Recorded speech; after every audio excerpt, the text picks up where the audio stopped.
This is episode 75, and it has been some weeks since we actually did an episode. And not because we weren't trying to have an episode, but Exactly. all sorts of things happened. So I got a bit sick. I got a bit of a virus. I was joking about. I got the virus right after I returned from Japan, and I was joking about it being the Super K virus, but actually, I think it might have been the Super K virus. Apparently, the Super K virus is not necessarily worse, but it is very contagious. And I got sick a couple of days after returning to Australia, which is better than being sick on holiday on vacation. So I'm glad that at least I waited till I got home. So I got over that, and then I got laryngitis. So I got quite a bad sort of throat infection when I was in my early 20s, and ever since then, whenever I get sort of a half bad cold, I get laryngitis. But this is the longest it's lasted, and I think you'd probably hear my voice is still a bit croaky, and I'm kind of hoping my voice is going to return to normal because it's been a few weeks. Um, but anyway, I couldn't speak for a few weeks, and we were going to sort of try to do it, and my voice still wasn't any good, and then finally got 1 week ago. We were thinking it still wasn't 100%. We thought, we'll do it, and then Vernon had a computer problem. Yeah, right. My computer crashed. Like I woke up on Saturday, and basically the thing was just not turning on. I went safe mode. The disk was fine, but still it wasn't booting. It was like the operating system wasn't there anymore. Fortunately, that weekend and on, I was able to extract my the computer was basically like a hybrid disk drive and solid state drive combination kind of a computer, right? And so I extracted the disk drive from that when I was able to put it in. I discovered the miracle of external enclosures, and I got one of those, They're great. and and sure enough, I was able to uh, extract all the important stuff that I was worried about, which was the new music I recorded, which at the time I had kind of fallen behind on backing up into something else, which it would have been bad if I lost some of those. There were some important updates, and later on I was able to extract my solid state drive over here. But I'll get a new computer soon. I'm just borrowing. I'm just using a different a computer right now temporarily. But yeah, that's our situation. That's why we were absent. So yes, one thing after another. And your voice doesn't sound amazing either, actually. You were saying this Yeah, morning. well, this is a long-standing kind of a throat issue I've been Oh, having, good. and it's just bad in the mornings. It's just really cloggy. That's all. I just need to wake up. So we do have a few things today. So I think the first one probably I'd like to talk about is political violence. So this would have happened, I guess, in the US evening. It was during the day here. And we saw reports of the attack on the White House Correspondents' Dinner, which is absolutely awful, of course. It seems like President Trump was well protected, if I understand correctly, but there was a bit of a concern about everybody else who was there, including, secretaries and the vice president and so forth, about how exposed they might have been had this attacker been able to break into the room. Right. So I don't know if you've heard much since it was quite late. Well, I guess it was evening time. Actually, I'm not sure what time it was in the US, but I should have looked it up perhaps. But I guess about early evening or something like that, the attack probably happened. But if I Right. understand correctly, we will go on. No, no, no. I was just saying that I was kind of busy with my own thing yesterday, so I didn't really see much before I went to bed, and I'm seeing some stuff right now, so I don't really have the full story No, myself. fair enough. I don't think I'm not sure anybody really does. Yeah, so as far as we know, he was just a lone wolf from California. It seems there was some concern about whether there might have been a second shooter or something like that, but initially, or at least they were being cautious about that. But I think they're pretty sure at this Yeah, point that that's not the case. Yeah. yeah. Well, of course, he's from California. Yeah, And we got reports here from an Australian journalist who happened to be in the room at the time, and of course immediately, went on air and provided some reports. But fortunately, no, actually, you know what? I was going to say nobody's hurt, but that's actually not true. I believe some sort of law enforcement agent has actually been injured, although I believe he's going to make a full recovery. At least that's what I've heard. Whether he's FBI or Secret Service, I'm not sure at the moment. Got it. but hopefully he'll be okay. It sounds like he's going to be okay. Mhm. That's good. Well, yeah, and the attacker is alive, and I guess we'll hear more about that in the coming days and weeks. Right. I think some 31-year-old is what I heard. Is that right? Right. I, Okay. I think so. I'm never reliable when it comes to this kind of stuff, but I just Especially these days too, the media reports can be all over the place initially as they're all rushing to get information out, and truth says it takes a second place in some cases. mhm. Yeah, which isn't Yeah. that unusual for them, really. Um, next thing I wanted to, so I guess I just wanted to sum up and say that very unfortunate. One law enforcement officer was hurt. Fortunately, more people weren't hurt. Awful that it happened. I reject all political violence. Political violence, I think, leads to political violence. And I always say to people who do this sort of thing, if you can do this, the other side can do it too, and they might just be better at it than you are. So yeah, it's absolutely zero tolerance for me. We don't have much political violence here in Australia, but it has happened. One politician got egged, and there was a debate over whether that was political violence. But I actually consider it to be political violence, even though it's at the very low end. I'm still, yeah, I take a zero tolerance policy to it. So, and that was generally the assessment here. I think the person that person got prosecuted. So, next one. I want to mention an Australian by the name of, now, I don't know Okay. how to pronounce his name, Emil, I think it's Juresic or Juresic. His name sounds a lot like Jurassic to me, but I'm sure that's not how it's pronounced. Anyway, he's apparently, I just want to very briefly mention this because it relates to a topic we've talked about in the past. He's apparently an Australian property mogul. So this is very interesting because in Australia, property ownership and property prices are really sort of very topical. A lot of property prices are very high in Australia, in the world, in many Western countries at the moment. But Australia pioneered this. They've been high in Australia for a very long time, and they're atmospheric at the moment.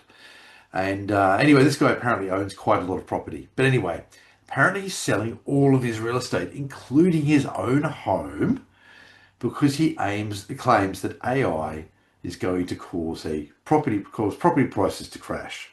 So I think I can see a few problems with this. Firstly, I don't know if there's a very clear causal link between AI, you know, being adopted and property prices, real estate prices crashing. I think he's saying, lots of people will be out of work and they won't be able to afford their homes and all the rest of it. That'll cause property prices to crash. There's all sorts of problems with that argument. If you end up with a situation where 5 or 10% of the population are, say, defaulting on their mortgage or something like that, the government's pretty much not going to do anything about it because they can't enforce a situation where you couldn't evict that many people. It wouldn't be possible. Wouldn't be realistic, let alone politically tenable. And in fact, a situation like that, the government would probably most likely direct the banks to just extend mortgages or give people, a long period of time to recover the situation. So that's not going to cause a property crash, even if it occurs. And I very much doubt it'll occur anyway. So I think I really disagree with this guy sort of 6 ways from Sunday. But I did want to mention it. And the main reason I want to mention it is so in 5 years' time, we can come back and we can talk about how wrong he was, because that's something I will most definitely do. So, um, anyway, another couple of points he was wrong about. But he actually claims that he plans to buy his old house back, which is really odd, actually, as well as he Mhm. assumes that all the property will crash in price before after he sells, and then he thinks he'll be able to buy his old house back. But for some reason, he's assuming the person who now owns it is planning to give it back to him. It's very strange. Anyway, Yeah. yeah.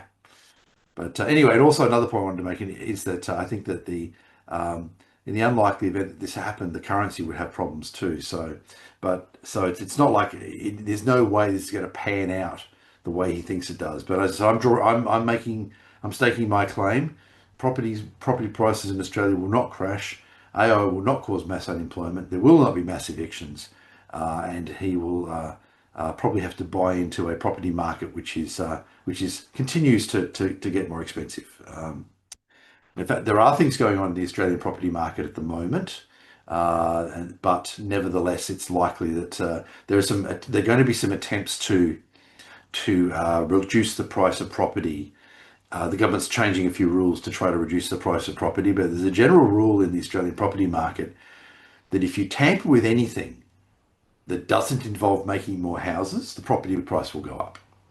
The last thing they did was to make it easier for new home buyers to get homes, and that's an admirable thing, right? But predictably, it caused house prices to go up because now there are more people in the market trying to buy houses, and the supply hasn't increased. Now, why hasn't the supply increased? Because it takes time to build houses, and the country lacks enough tradies to build all the houses. And in fact, in some trades, are actually a global shortage. And even though Australia is an attractive immigration destination, and we can get tradies, there just often aren't enough of them. So, yeah, there's no quick fix to this. They just have to build more houses. Anyway, as I said, the main reason I wanted to mention this is so I can point out in 5 years' time how wrong he was. Exactly. Next one I want to talk about is SPLC, Southern Poverty Law Centre, an organisation that we know and love. So let's see. The Southern Poverty Law Centre has been down on a voice from him for quite a long time, but I really should clarify, it's really kind of been down on Paul more than AVFM specifically. For example, there was, for a long time, it was claimed that the Southern Poverty Law Centre had declared AVFM to be a hate site. This is around 2016, 2017, even a little earlier. This is something we would often see circulating online. And I would point out, and other people would point out, this actually wasn't true. Cassie J actually phoned the Southern Poverty Law Centre when she was doing the Red Pill documentary. And I think we have talked about this before. And she rang them and she said, do you consider A Voice for Men to be a hate site? And they said no on the phone. And this was recorded and it was actually in the documentary. And then in 2018, they did declare the Southern Poverty, the AVFM to be a hate site. And I actually emailed Cassie and told her. I don't know if I was the first person to email her, but I certainly did. And she responded in shock at this. And then she contacted the Southern Poverty Law Centre again, and they confirmed that now they had in fact declared A Voice for Men to be a hate site. So that, anyway, specifically male supremacist hate site, that was the classification, by the way. So that was 2018. In 2021, I took over, and late 2021 or something, I took over. And in 2022, they removed Australia as A Voice for Men as a hate site. And their justification was that I had taken over and I was running it out of Australia. The fact that it's still a global site, I think, and I've said this before, I think it was just an opportunity for them to get their foot out of their mouth because they'd realised they'd made a mistake and backing down was difficult for them. So, but I think that the change of ownership gave them an opportunity to do it half plausibly. The policies of AVFM haven't changed. I've written some of them down and put them online, but broadly the policies of AVFM haven't changed. It's still a global site, so there was really no justification for doing it on the basis that I happen to be in Australia. I may be living in another country at some point in the future. Who knows? So I could move back to Canada, for example. Who knows? Anyway, yeah. So yeah, they weren't. It wasn't considered a hate site. Then it was. And now it's not again. But a lot of people haven't caught up. And you do still see people online now claiming that it was declared a hate site by SPLC. As of 2022, this is no longer true.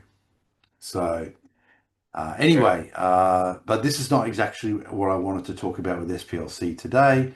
So they have, oh no, actually one more point I wanted to mention. When A Voice for Men was removed as a hate site by the SPLC, they added XY Crew, that was Paul's site. So a lot of people had suspected for a while that they were really just targeting Paul, and I think this really adds credence to the idea. When Paul no longer ran A Voice for Men, they weren't interested in calling it a hate site anymore. Instead, they switched over to XY Crew, which is Paul's new site. Now, even though I wholly reject the idea that A Voice for Men is a hate site, or in this particular male supremacist hate site, or ever was, There's a lot of articles on there, and some of them were deliberately inflammatory. And you could, I suppose, at least try to make a case for it. Okay, even though it would be a weak case or a non-existent case, you could at least, we could at least say, oh, well, they misunderstood things. Some things that were said, and then on that basis, they tried to make a case. The idea that XY Crew is a hate site is nothing short of bizarre. It's it's an organisation where men get together and socialise online primarily, sometimes in person, and it's a non-judgmental environment where they can talk about their problems, and get the opinions of other men on challenges in their life, and particularly things that like parental alienation and that sort of thing, or going through the family court. But not just that. I've attended XY Crew meetings, and people, as I Yep. say, shoot the shit. They talk about all sorts of things, right?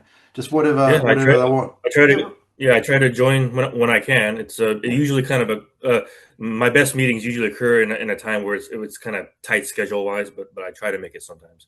And same, it's hard sometimes, but I've attended a number of meetings, and yeah, the idea that it's a hate site is just ridiculous, even more Mm. ridiculous than calling a voice for men a hate site.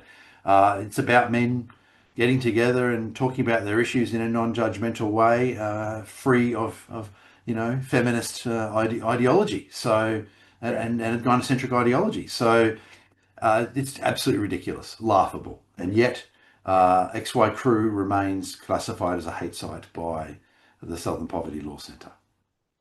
So anyway, Exactly. again, it's still not what I was going to talk to about, but I just wanted to get Right. through right Yeah. all that right. So Mhm. recently, last week, I haven't written down the exact day, but a federal grand jury in Montgomery, Alabama, has indicted Southern Poverty Law Centre on 11 counts, including wire fraud, bank fraud, and conspiracy to commit money laundering. Now, there were some problems, shall we say, with SPLC decades ago. You can read about those, but there's plenty of information online about that. But part of the allocation, and jump in, feel free to jump in any time here, Vernon. Yeah. But part of the allegation relates to part of the charges relates to the allegation that the SPLC has been paying informants. Now that in on itself might be fine, but the allegation is that the informants were senior people in groups like the KKK, not necessarily the KKK, but groups like that, maybe perhaps described as white supremacist groups, maybe other groups, and that these senior people were being paid. And I think that what they're getting at is that this is effectively funneling money into these organizations rather than trying to stop these organisations. So, and also too, I want to also mention that the SPLC has an enormous quantity of money available in reserve in various bank accounts around the world. By the way, so which I think perhaps organisations like this are meant to spend money to sort of do what the right thing. Not that I believe the SPLC in any way does the right thing, but beyond that, they seem to be holding a lot of money in reserve and perhaps Right. benefiting from that. But anyway, so the 11 counts. There are some people who are claiming that the charges themselves are invalid. Well, that'll be a matter for the courts to decide. But it's a lawful, as I understand it, it's a lawful indictment by a grand jury, and that therefore has a process to follow in the American courts. So it will be very interesting to see what transpires from all this. Is fairly new, and we don't know much yet. But I personally am very much looking forward to this, to seeing Right. the information that comes out and what transpires. Right. Yeah. One thing I saw on X is there's a post by a user called Promethean Action that says that the 2017 Charlottesville Unite the Right event was run by an SPLC informant paid $270,000, and the DOJ just indicted him for it. I haven't gone into details on that one, but it's just something I saw. I kind of Yeah, screenshotted it real quick, yeah, just to talk about it. Uh, Sounds about right. I kind of remember that whole when that was like the topic at the time. It really yeah, seemed like a what do you call it, a psyop, I suppose, at the very least, you know, and just didn't seem all that right. I kind of saw a few people kind of get suckered into it one way or the other. It just didn't. It didn't. it didn't seem authentic. It seemed off in every possible way. In my mind. Right. I think I vaguely remember that, but that was an area I was so much focused on. But I do think I do actually vaguely remember something like that event around that time. So, but I'm glad that you do remember that, and that interesting that you thought at the time that you made that there were some problems surrounding it. Right. It Yeah. just didn't seem real. It's like I think this was around the time where a lot of people were just so sick and tired of leftists, and they were trying to kind of buy into what people say were certain kinds of right. I know that in the anarcho-capitalist community, uh, kind of had some kind of a split between uh, more nationalistic ideas or more open borders ideas. There's always been kind of a weird clash within the that and the libertarian movements. There was kind of splits. Should you support Trump? Should you go against him? It was a really volatile time. But one thing I'll say that it was kind of the end of stagnation as far as the movement of that time. I think they weren't being uh, kind of on the sideline anymore. Just they were wanting to do anything, something, and it was kind of gradually shaping into what we sort of have right now. It's just a very strange situation, all things considered. Um, Yes. yeah. Yes. The world has taken a few twists and turns in the last few years that perhaps I wouldn't have expected. Yes. Mhm. Yes. Right. Yeah. Oh, just in here. Oh yeah. So I posted.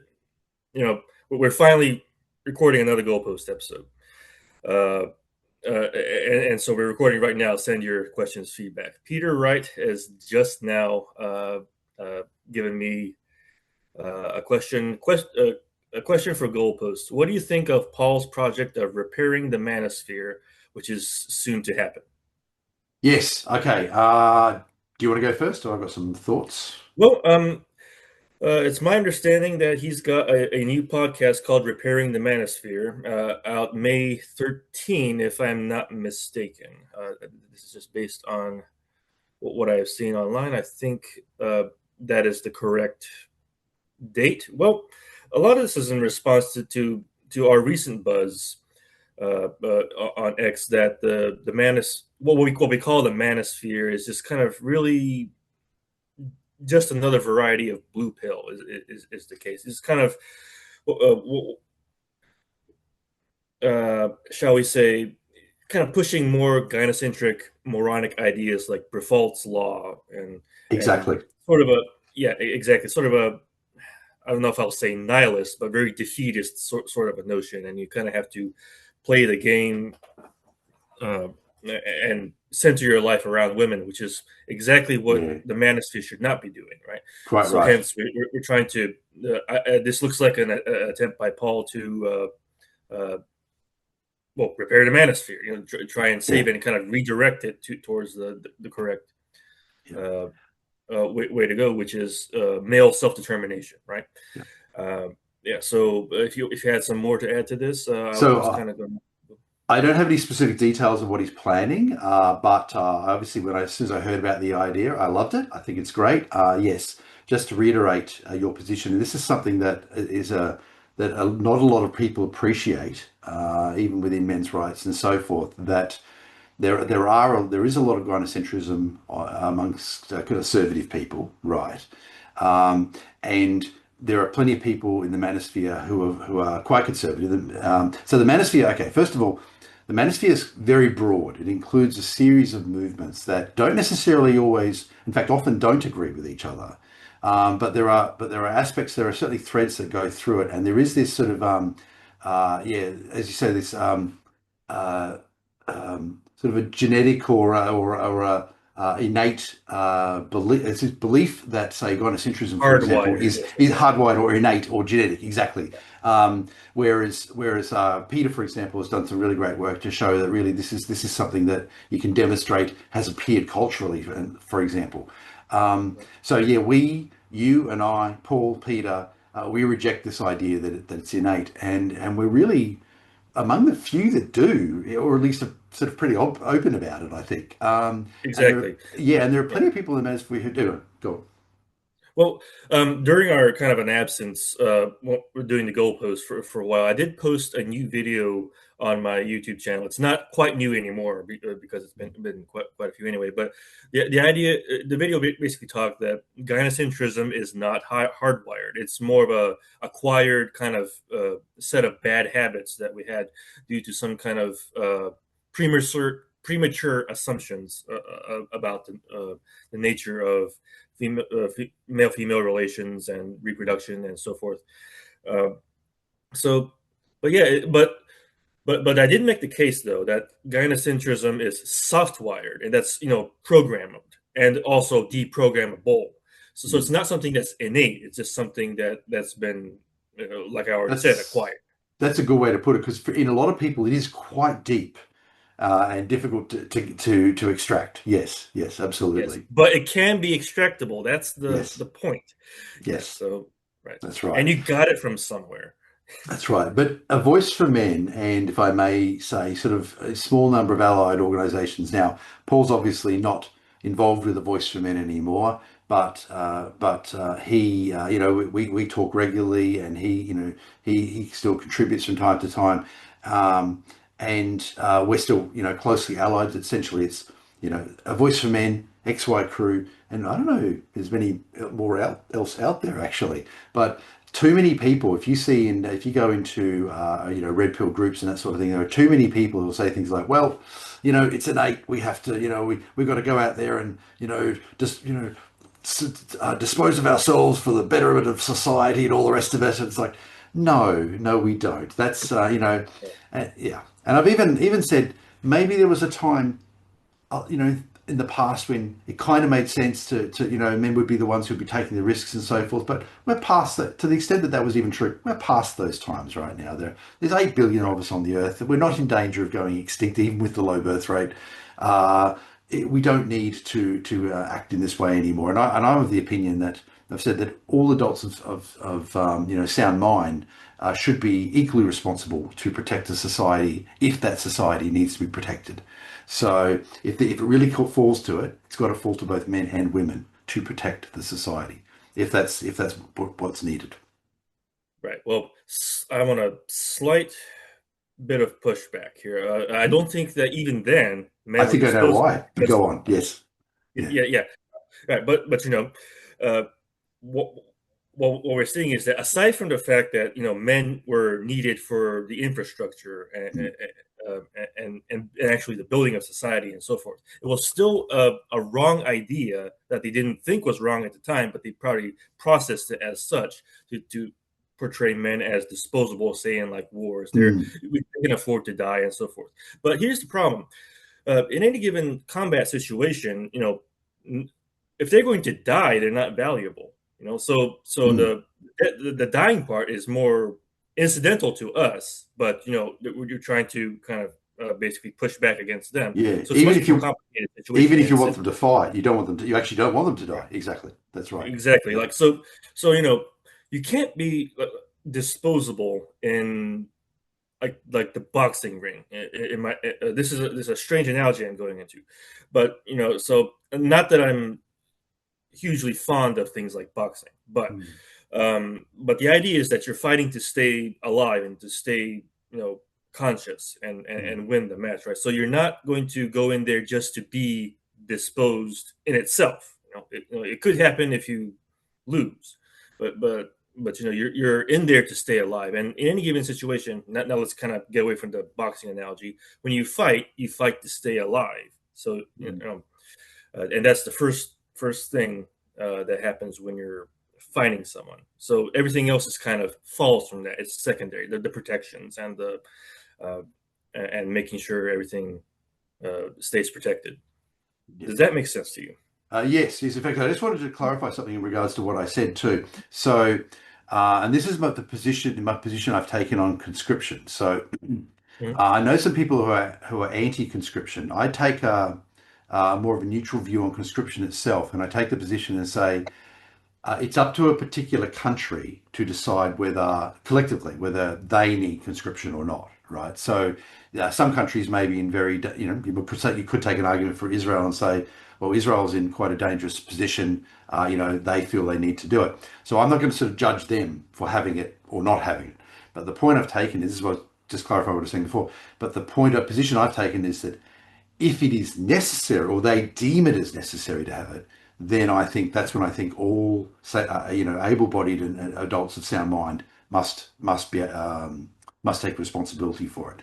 The problem I've had with conscription is not necessarily the existence of conscription itself, because I'm not going to judge the Israelis for saying they feel they need it. It's when they expect only men to take up this, and in some cases take it up for many years. I mean, Switzerland being a perfect example, where it's still the case that only men have conscription in Switzerland, and there was a referendum on it, and I believe if only men had voted in the referendum, conscription would have been abolished. But because men and women both voted in the referendum, it was kept. It's kept. Right. So anyway, so I just wanted to clarify that because I didn't get to say the whole bit, my whole spiel. Yeah. Oh, okay, sure. Well, sorry if I interrupted you, but No, but I still think that conscription is more of a rights violation. I think you need to take like a more voluntarist approach at an alternative to conscription, kind of like like basically signify willingness to fight, especially as it happens. If you're going to this is a matter of defending your property, defending your community, that kind of thing. How willing are you to do that on a voluntary context? right. And so I suspected that was the bit that you probably would disagree with me on. As I said, I take more of a neutral position, and I'm going to leave it up to a particular society whether they feel it's appropriate or not. Whether or not, like for example, Australia doesn't currently have it, we don't need it. But anyway, it's interesting. Interestingly enough, also a lot of military leaders today don't like the idea of conscription. They actually like the professional army where everybody wants to be there. They argue that they actually end up with a much better result from that. So that's a solid argument as well. Like the British military leadership, the British have floated reintroducing conscription because of recent events, and apparently the British military leadership are against it because they like their volunteer army where everybody wants to be there and they essentially have professional, soldiers. So there's that aspect as well where if conscripts don't want to be there, they will have lower morale. Well, it's really kind of vague where women stand on this one. Every so often you get like the more anti-war types because maybe their son was in the military and died in a war or something like that, and that's why they would be against conscription. But I don't really see this so often. Those are kind of like very occasional kind of situations. I think women just seem to be okay with conscription for men. I mean. For men, oh yes, absolutely. Mm-hmm. Women, as a rule, are not okay with conscription for women. At least that's been my experience because I've talked to quite a lot of number of women about it, and women overwhelmingly oppose conscription of women. And what bothers me is, of course, as I said, if a country must have it, then it must be borne by the people who are able-bodied and of sound mind. So, and that's where, but I mean, the US is a classic example. In 1982, two men, I think it was 82, two men brought a suit against the US government over selective service, which, as we know, is not technically conscription. It's just a list of men who would be used to conscript if conscription is reintroduced. At least that's my understanding. Well, basically, Hannah Wallen on Honey Badger Radio kind of clarified very recently that this might not be true. Well, actually, it's very not true. It really is conscription in actuality, because the very fact that you're on a list means you are conscripted, and it's just on a whim that they can just mobilize you, I suppose. Right. Yeah. Okay, that's a fair, because they made the argument that the list itself didn't constitute conscription. But yes, I see what you mean. You can at any point they can send a letter saying, right. As a matter of principle, it is turn up to the military base. It is really exactly a conscription. Yep. So selective service, which fair enough. Okay, good. There really is a form of conscription. But so in 1982. Two men sued on the basis that it was sexist. It was discriminatory on the basis of sex. and I think it went to the United States Supreme Court. Anyway, as my recollection is, it's been a while since I looked at it, but they lost the case, and the justification for losing the case was that women could not serve in every branch of the United States military, and therefore were not equal as far as the military was concerned, and therefore that's why men could get conscripted and women couldn't. Well, as of 2015, women have been able to serve in every branch of the United States military. Again, the year is going from memory. I think it was 2015, uh, and which would appear to invalidate the 1982 ruling, that the justification for why women should not be in selective service. And so a few people have pointed this out, and of course, Mark Angelucci actually was doing some work on this before he died, so had been for a number of years actually. Um, but nevertheless, as of 2026, men remain in selective service, and women do not in the United States. Exactly. Yep. Right. So Yeah, here we I'm are. just expressing my disappointment that the only people, sorry, the only women that are seriously against this are within certain sections of our men's movement. I see. I almost said it's part of the men's movement. I don't know if that's even true. It's Yeah. very It's specific people like Hannah. sectors. People like Hannah, yeah, Yeah. because we still see even from men and women in our men's movement that of course, only men should be. I don't know if it's men should be drafted or men should just serve in the military, or whatever. Um, and me, I'm against the draft personally. But if we're going to do it, not only should both sexes be subject to it, but we've stated on this show before that the technology to do certain things are kind of, for the most part, enabling people to kind of work in equal capacity for the most part. Maybe I think the case has been made to make separate regiments, like women's group and a men's group, so they're not interfering with each other. I've heard that case interesting, but what I can't shake. This is the point I'm trying to make: is that what I can't shake is the fact that every time we're kind of saying that only men should be in the military and so forth, I still think that they're trying to say only men are disposable, and that's the part that sticks in my Yes, exactly. And that's that's right. Also, my principal concern, I take, as I said, a different position on whether conscription should exist for any particular country, but the fundamental thing, the more important point, is that it's men. It should not be men being disposed of by the society, Mhm. especially societies today that really are just so down on men, and will be so negative towards men. They really expect, and then this is something we're seeing a lot of too. I think a lot of men simply wouldn't turn up now. A lot of men see the problems with society, and they say, well, why am I going to fight and die for a society that hates me? So, but Right. this is what they can expect after having done this for 50 years. I just also want to make a point, and I know I have mentioned this before, but I think it's probably worth mentioning again. These sort of, I guess, certain points will keep coming up because they're so pertinent to the topic. Israel, of course, is a well-known nation that does in fact draft women. However, Israel does not draft women on the same basis as men. Israeli women have many exemptions from military service that Israeli men do not have. For a start, they serve, if they do serve, by default they serve a shorter period of time. Israeli women may volunteer for combat, but Israeli men may be forced into combat.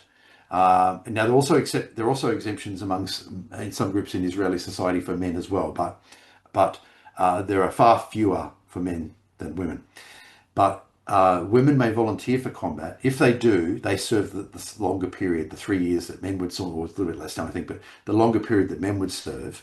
But it's optional for them versus men who are drafted, are served the longer period by default. They have no choice, and they can be put into combat against their will. But another point, that's sort of, a lot of people don't know that. I keep mentioning it because I want everyone to understand that. If you want to find a country where the drafts men and women on the same basis, by the way, look at Eritrea. They actually do it.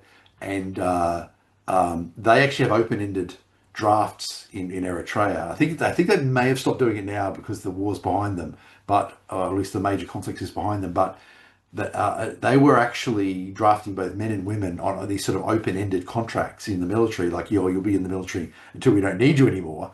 And some people were actually getting asylum in other countries on the basis that the Eritrean military had drafted them as bases. I think it was primarily women who were getting that, but some men I think were also getting asylum. Anyway, I want to mention about another point about Israel. This is far, far less known, and I have mentioned it before on episodes of the Goalpost, but again, I want to get it out there.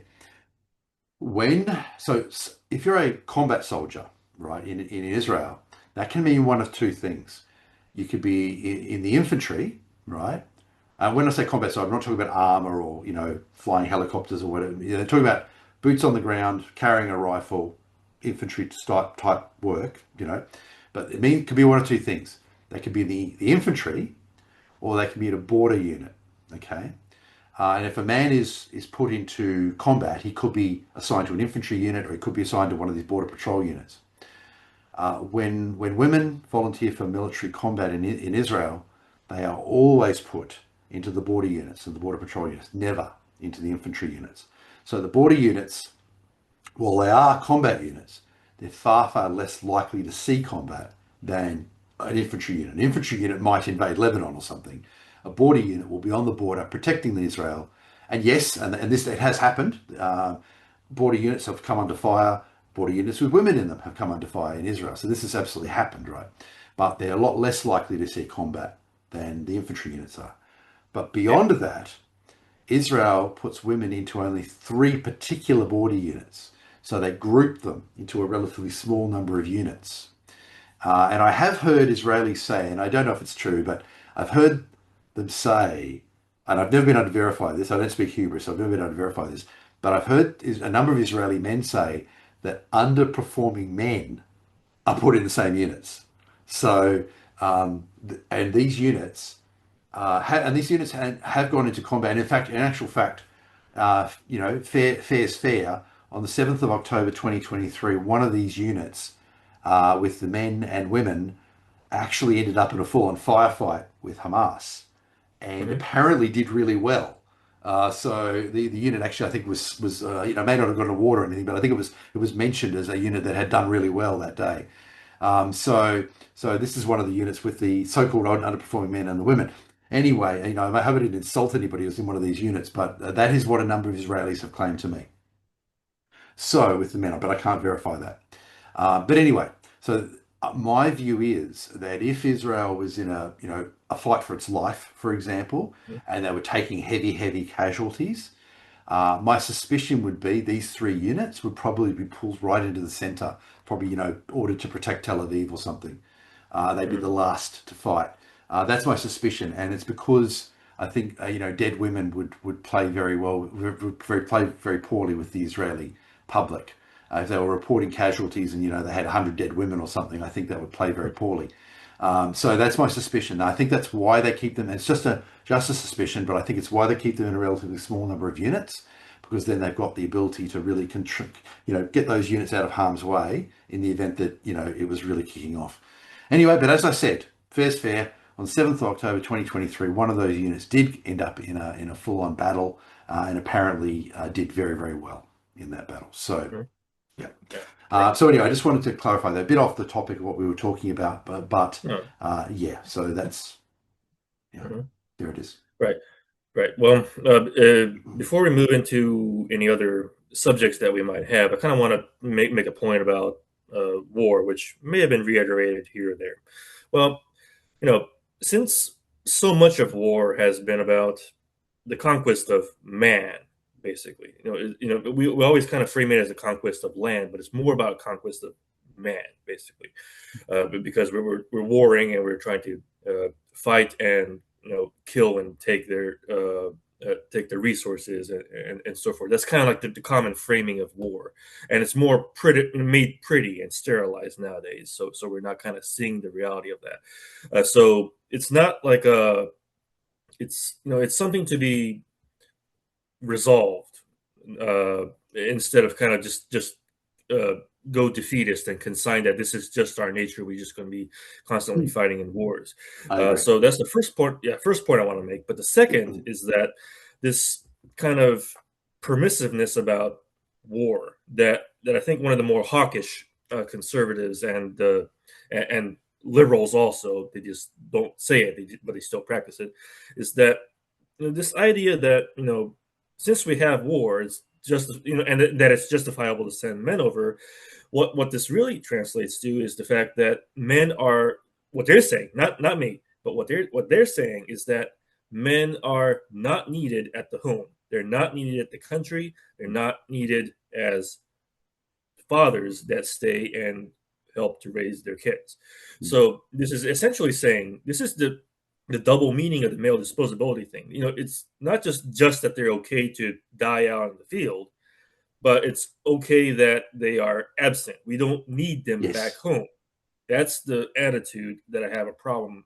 Yeah, with Ward. I've mentioned that too. In fact, something I haven't mentioned recently, but you're right. Male disposability is much broader than most people think. It's not just about men fighting and dying. That's right. It's also about them missing out on their children growing up because they have to be somewhere else. That's right. Exactly. And many other things. It's just this idea.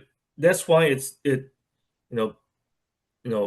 blows my mind that there are people in the men's movement that are primarily, for fathers, as they should be, but they are the same people that advocate that men should go out and risk certain death in wars. What are we trying to say here? It's a double standard that we don't even recognize within ourselves. That really pisses me off. Is the idea that we need to kind of, it's okay for men to be gone from the lives of their children, but somehow fathers are important. It's like, I had this conversation with my wife one time, and she's of a similar mind, but she made an actual point that I really haven't thought of much. I'm sure she won't mind me sharing. So she was kind of complaining about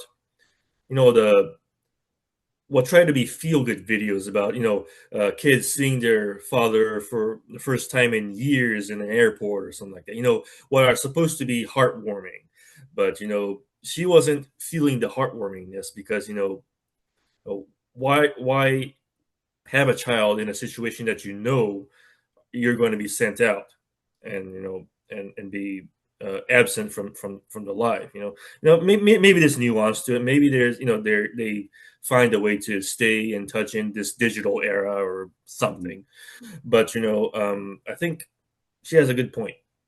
Yeah, and amongst soldiers, it's not as much as the rest of us. There are a lot of limitations, and I think when soldiers are deployed in terms of their ability to access, online resources and so forth. One reason I know this is the case is because I think it was with Xbox at one point. Microsoft disabled, so it was going to set it up so you required online authentication, at least periodically. And it was pointed out that this meant that soldiers wouldn't be able to use their Xbox on deployment because they wouldn't have reliable internet access. And Microsoft actually backed down and changed it. But yeah, I guess they just hadn't thought of it. But I think it's a good indication that soldiers in the field, they're not going to have that level of accessibility. They might be able to talk to their family sometimes, but they're going to probably be long periods of time when they're not going to be able to, unfortunately. Right, exactly. Yeah. Yes. And one more before we move on is that, I'm not trying to disrespect those who serve in the military that have a family or so forth like that. But I'm just saying, consider what I just said. This is the idea that, do people think that you're not needed in the home this way? And some would argue that, well, he is. He's, serving his country, then by extension you, and he's still sending a paycheck or whatever. But still, there's something to be said for being, very close in the family, right? I mean, absolutely, absolutely. So, and Japan, I'm not saying that Japan doesn't have like a lot of problems with the distance that fathers have to have in their work as salaryman or other things. There is a distance problem in Japan for sure, but there's at the same time they've got more of that skinship kind of a thing. going on. It's a very different phenomenon than in the West, but it's like so I think there's more of a normalcy about closeness of father and children over there, even though Okay, some may kind of good. miss out on it. So Even though they're actually, doing hard, long hours and so forth, you're saying that there's mhm. more of an emphasis on the father's involvement in the children's Right, lives. So right, right, right. I just wanted to make one. That's really good to know. Actually, I just wanted to make one more point in relation to involvement, being involved in children's lives historically, and this is part of what I. This is actually a point I make. The book I've been writing for many years, and I hope to finish up the next few months. Mhm. The Victorian fallacy. Okay. This is actually an example of the Victorian fallacy. The Victorian fallacy is the idea that history was like the Victorian era, essentially. And a lot of people's, if they don't have interest in history, their view of history is kind of like the Victorian era, right? And in the Mhm. Victorian era, you would have seen, for the first time really, large numbers of men going away from home to work elsewhere because they had to. Because of a lot of work was in cities and so forth. Yes, sometimes people would move, and there were in a lot of cases, men, women, and children, fathers, mothers, and children were all working. But there were still a lot of cases where the men would be working farther away or would have to be absent for a long period of time. This is not the historical norm.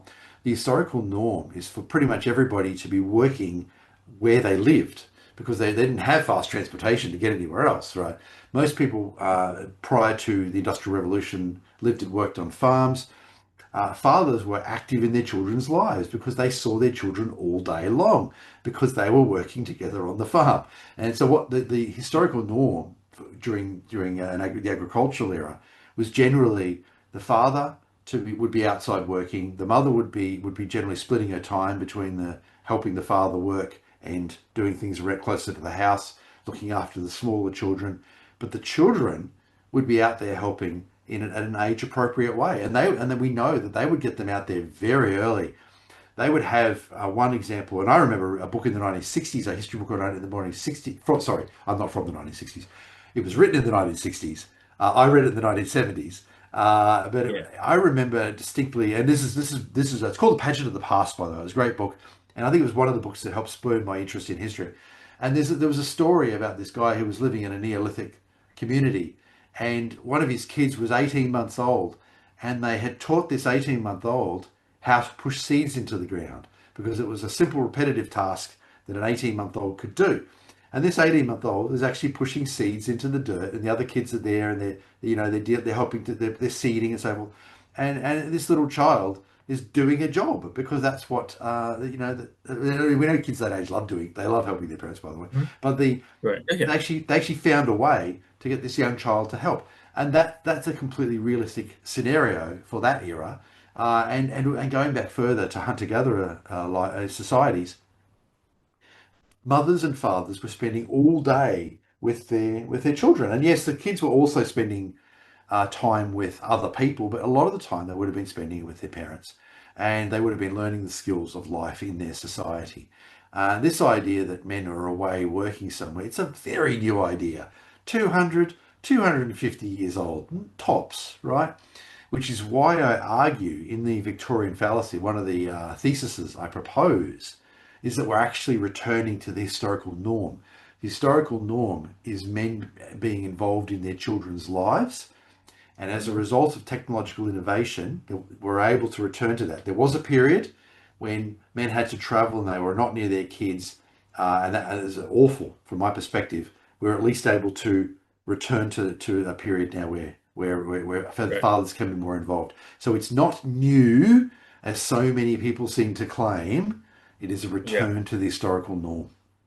Exactly. And I think instead of seeing this as a norm, what it should be seen as a problem to have been solved. Basically, Well, we the have. distance should have been a contextualized as a problem Yeah, that we are now beginning to solve again. Because now a lot of us, because America is run by mind work as well as infrastructure work, yeah, and because software development is a real is something that shapes everybody right now, exactly. and other things when it comes to things like data and other things, other administrations. I'm not one of those guys that say that there's office work, and then there's real work, right? I think there's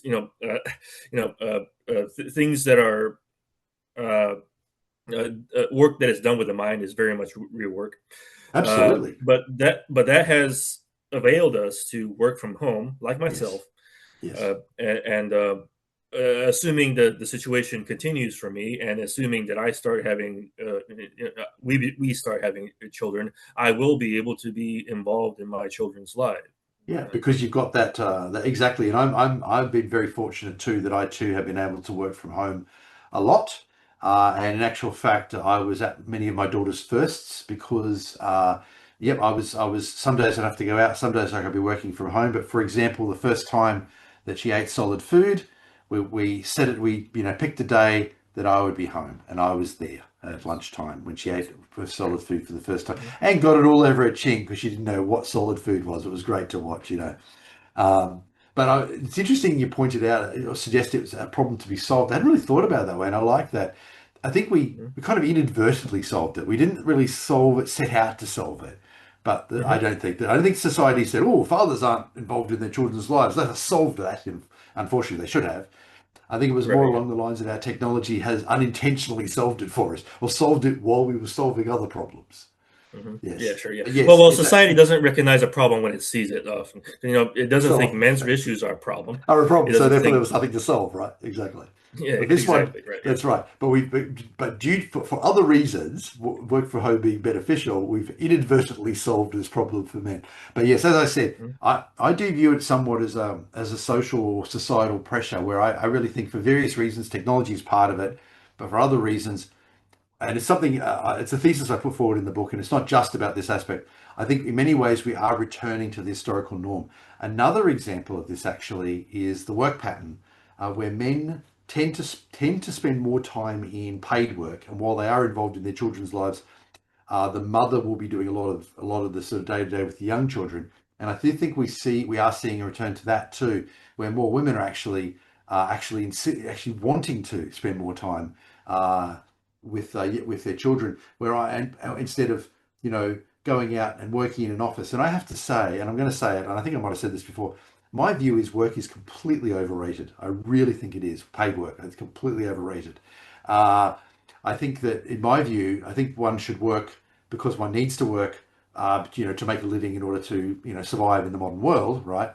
But I would suggest that the things that are really worthwhile probably rely outside that work, whether they are bringing up your children, or Mhm. engaging in volunteer work, or engaging in your passion projects. So, as a coder, as a developer, you may well have, as well as you are paid to write code and do development, but you may well have passion projects as well. You might contribute to an open source Mhm. project, or you might have something else you're doing. And I certainly do. Yeah. I'm a Right. coder, and I have passion projects in the coding sphere, things I've written. I've done a lot of automation, for example, behind the scenes of Voice for Men. So I'm a Yeah. great believer in working smarter, not harder, and there's a lot more automation going on now. Mhm. Voice for Men, for example, I have scripts, for example, that scan the database and select articles for republication, that sort of thing. I'm Mhm. not automatically republishing yet, although that's something I think we've almost at the point where I think I probably could automatically republish now. Just thinking about that Mhm. again today, that's something we could consider. Um, but a lot of that sort of thing. There's all sorts of other things going on behind the scenes at A Voice for Men that do automation. I'm actually thinking about writing an article and putting it on the site to give people a little bit of a background of all the stuff that goes on behind it. But I will give you a quick Sure. rundown if that's all right. I spent about a year really solidly doing this stuff actually. So A Voice for Men runs on Linux, and I'm not gonna I'm not going to hide that in any way, shape, or form. That would be a security through obscurity. Runs on Linux. Runs on what are called containers. I don't know if in your field you've run across containers much. No. So No. Yeah. Docker is an example of a container technology. You might have used Docker, but a container is a little bit different. So you have virtual machines which simulate a Mhm. physical machine. Like lots of people in IT, this is really abstracted away. So as a Yeah. developer, the IT people may be dealing with this, and you're not dealing with it as a developer. So Right. a container, so first of all, a virtual machine looks like a physical machine in many ways, but it is not. It is running on It is virtualized, so it usually is a slice of a physical machine, but it looks like if you log into it, it looks like a physical machine. But there are ways to tell that it is a virtual Yeah. machine instead of a physical machine. Containers are a little bit different, and in fact, you can put containers on virtual machines too. By the way, a container can be thought of as a slice of an operating system. So you slice the operating system up, and you allocate resources to the slice, and they're much lighter than virtual machines. And I was actually an early proponent of containers. I was using them. I've been using them for about 20 years in production environments. So, Mm. whereas most people probably around about a decade, I think they've been really popular. So, anyway, Yeah. big fan of containers myself, and I do use them with the Voice for Men. So these containers exist. Wiki for Men exists on one container. All the WordPress sites exist on another container. And these containers are like I said, a little slice of the operating system. It means they can be snapshotted easily and do all sorts of great stuff. I won't get too technical, but what I do is every hour the database is backed up on each of these containers. So every database, so Voice for Men, gynocentrism.com, pauline.com, wikiformen.com, about every hour the database is backed up. And then there are three other containers sitting there in various places around the world. And they take turns. Every hour, over a 3 hour cycle, they grab a copy and there's three of them for the WordPress, and there's three of them for Wiki for Men. And I can manage to run all these systems because of the automation. They grab a copy of the database and the latest site, and they load it, and they check that it works. So they're A, B, and C. That's actually what they're called, A, B, and C. So A grabs a Voice for Men and gynocentrism.com and all the rest of them, and loads them all, and it verifies that they're working. And then an hour later, B does it, and an hour later, C does it, and then it repeats 24 hours a day. Yeah. So I know that the site worked. This has a number of advantages. I know that the sites all worked and can be restored less than an hour ago because it was tested for me, right? And if it fails, and every once in a while there's a failure for one reason or another, Yeah. and that's kind of cool because then I know the system works, right? I get a little alert and tells me that, oh, Wiki for Men A has failed, backup has failed to restore. And I go, that's fine, it happens. I've got B and C. Oh wait, if it's still failing after 8 hours, then I might take an interest in it, right? But as long Sure. I've got these copies, and we've got copies going back every hour for several months actually. So even if one failed for some reason, I could roll back an hour, whatever, it'd be fine. Yeah. But yeah, I have three of them, and they're in different parts of the world, and they are constantly backing up, and one of them actually regularly goes offline. So if somebody tried to attack the sites and tried to destroy the online copies, there's actually one of the three is offline regularly and can actually be and actually is essentially off or beyond the ability of the people to attack it because it's physically disconnected and off. So anyway, so that's what's going on behind the scenes on a Voice for Men, and that's all automated. And it took me about a year to write most of it in off and on. Wasn't obviously not all the time, I just spent a bit of time developing it and improving it and so forth. I got the database Yeah. backups working first off, and then gradually extended that to load the sites. And as I said, it randomly selects an article. It checks all the articles on the sites. It randomly selected article, and as long as they can display properly, it says that's fine. So, and there's monitoring software which is all tied up with this as well. Right. And yes, there we go. So that's how it works. And so we have Okay. many copies of the sites. Yeah, sure. Well, that was fascinating. But to circle back to your point you made about work being overrated. So one thing I've noticed is that, people still, and I think this is mostly people on the left that think this, but there's some on the right that do too. The idea that a job is something that is an essential thing in that overrated way that you said. We need jobs just because or because we need a livelihood. But what these people forget, is that every job is a transaction. So It is. it's like something they may want for something they want, and it's not something that is an obligation. It's not something that can just be manufactured just because somebody needs a job. It's a very, kind of like a socialistic kind of way of thinking. Is the idea that somebody has to provide this job because he needs it. And in actual fact, in But socialist societies, that's exactly what they did and do. That's right. Anyway, go on.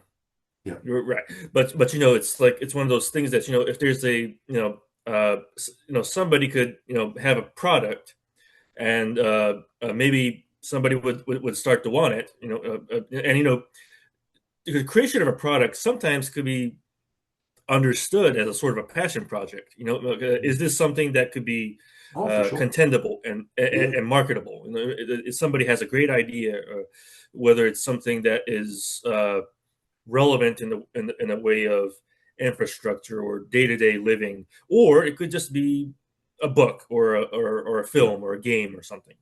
So there's all kinds of ways to do this. But and that's why people put things out, and then a market may develop for it. Yes, and I think And you make a really good point that some passion projects. I mean, I talked about passion projects being things that people don't, or imply that people aren't making money on them, but there absolutely are passion projects where people are making money on them. There's absolutely nothing wrong with that, and I think a lot of people with startups, particularly the older startups, that's exactly how things were. They were very passionate about what they were doing, and they were doing it all the time. And yes, they'd love to have a win on the product, but they were very passionate. They thought there was a market for it, and they could get it out there and do it. Yeah, yeah, sure, and yeah. sometimes they And were right. yeah, exactly. And in history, and even in the industrialized world, certainly in the industrialized world, there's a job out there that people decide on their own that it is worth their time to do. Yeah. And so the wrong way to handle this is to feel like it's their obligation or that they must do it. This kind of really sacrificial way of looking at oneself, which is kind of wrongly touted as a virtue, in my opinion, which is kind of a mistake. Yeah. But it's the idea that you have to find the one that works out for you, especially in this day and age, depending on how good a city it is that you're And working on hopefully as a you'll city. find something that you enjoy reasonably well. That's right, as well as yeah, Exactly. Yeah. yeah. Yeah. So I just want, if I may just add one point on that, when you talked about the obligation or the idea that there's an obligation, a job will be created and done. As I said, that's exactly how socialist countries actually work, and was one of the major drivers of their inefficiency, because I've there's a lot of, I mean, I'm going to call them wokies. I call them wokies. People who embrace woke ideology. If you want to know how I define woke, it's on A Voice for Men and it's on Wiki for Men and so forth. But um, a lot of them don't like they don't want to work. Okay, well, as I said, I think work's overrated. But we live in a world where people need to work for various reasons. But one of the reasons they like socialism in a lot of cases, they seem to think that if they lived in a socialist country, things would just kind of come to them, and they wouldn't have to do anything for it. But that's actually not how socialism works. In actual fact, socialism really hates people not working, right? And in actual fact, will invent jobs so people will work. It's extremely rare. Someone had to be virtually sort of completely incapacitated for a socialist country to essentially give them a pension, right? They would find them a job to do. So if somebody, was disabled in some way, they were in a wheelchair or something, a socialist country would find them a job in a factory to do that they could do. And this contributed to a lot of the inefficiency. Anyway, so all these Mm-hmm. people who want socialism and they think they're going to get manna from heaven, no, they're going to be working in a factory, because, in fact, in the Soviet Union, it was actually a crime not to work if you were able to, Mm-hmm. and they were actually called socialist parasites, social parasites. Anyway, Mm-hmm. so Yeah, and and everyone hated they the don't social call it parasites. the Workers' Party for nothing. That's right. Good Yeah, point, actually. That's yeah. right. A lot of people don't realize this. Socialism made people work. And I can't find a job. Oh, that's no problem. We'll find you a job. Yep. And this is a Mm-hmm. big part of the inefficiency that socialist countries exhibit. Well, that's why leftists love the intelligentsia, because it's very it's they could spout the opposite of mind work. Mind work is real, but they could Mm. spout the opposite of mind work and call it mind work, Yes. and they could See? Working, devise working. devise yeah devise things like postmodernism or the next retarded anti-reason uh, derivative of Immanuel Kant or something, Yep. and so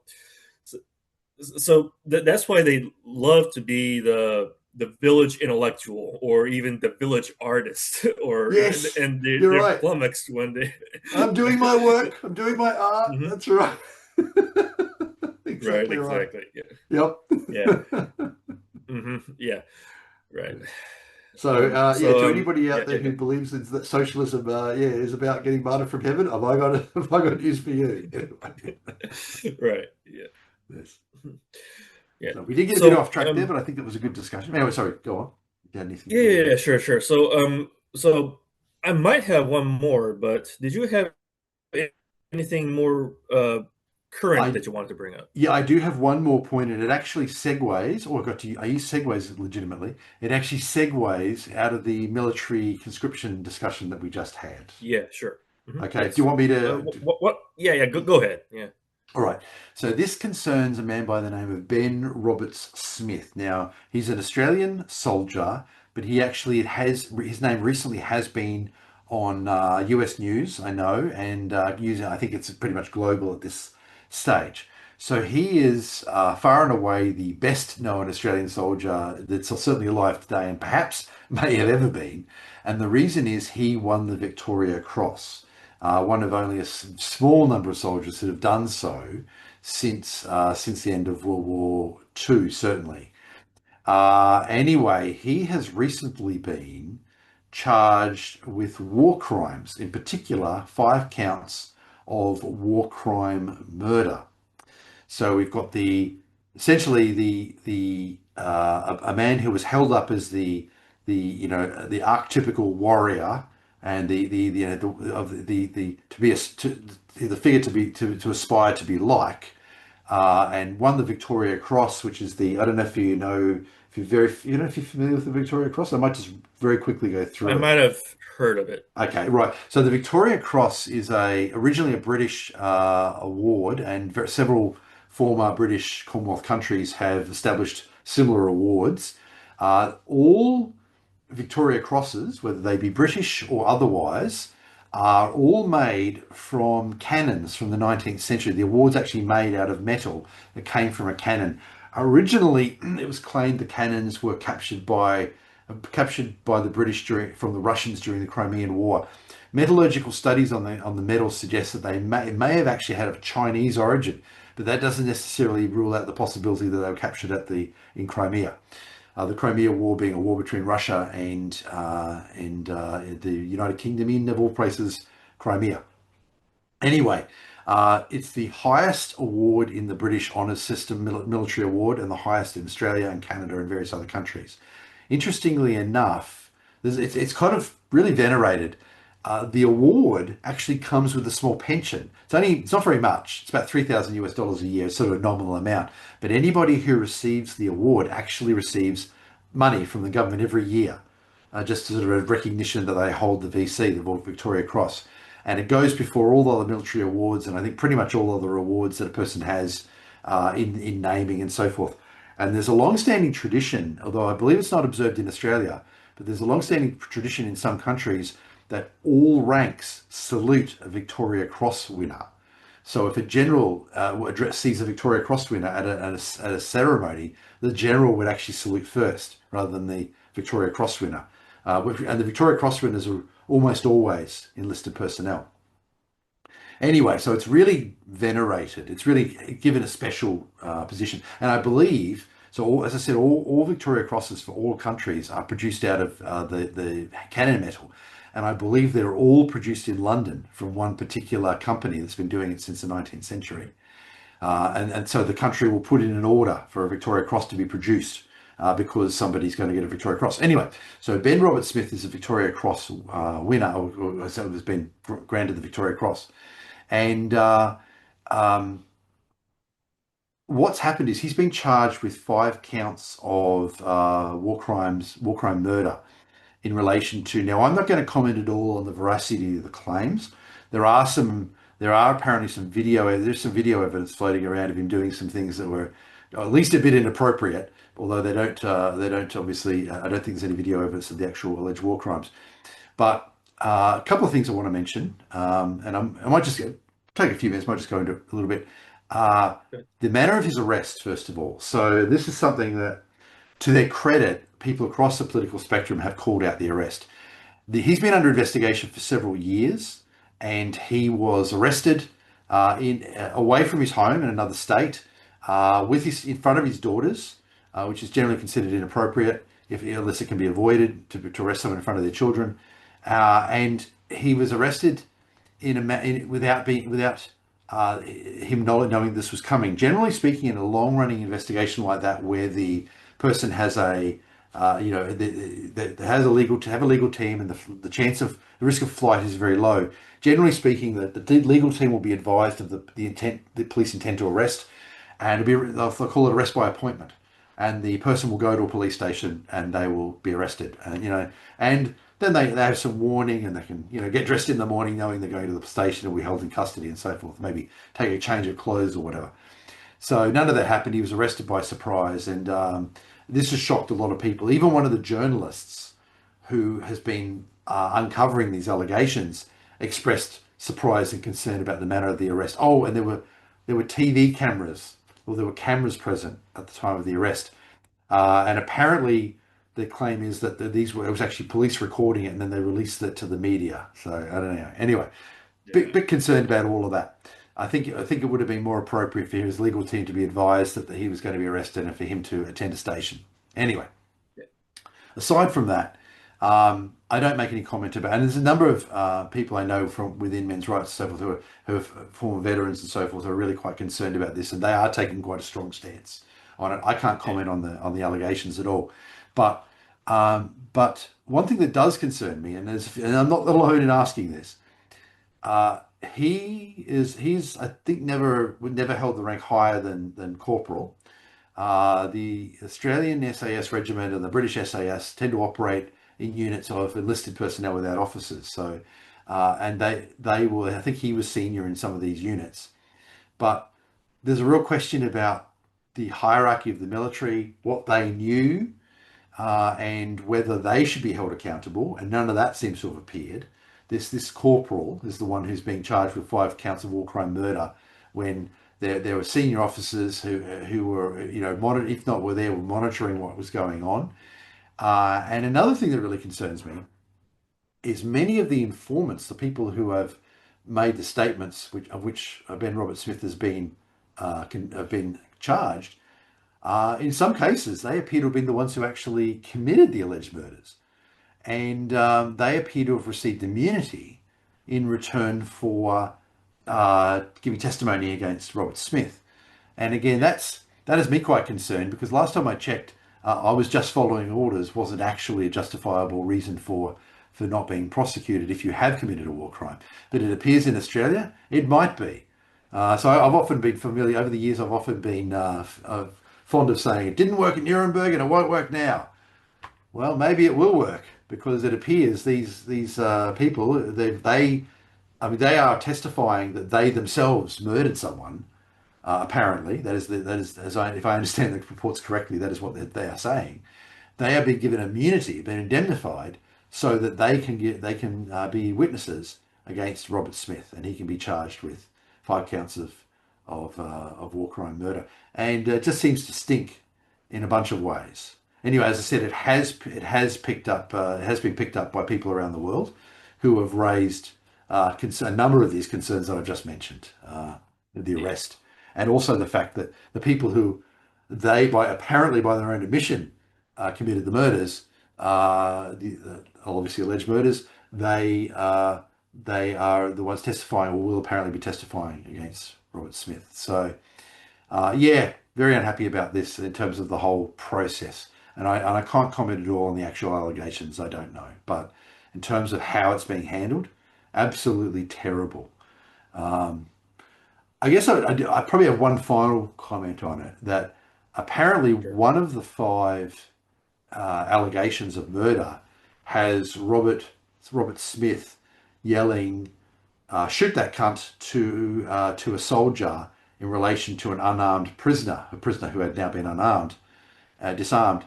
And the soldier then allegedly shot the prisoner in the head, killing him, and has now turned witness against Robert Smith.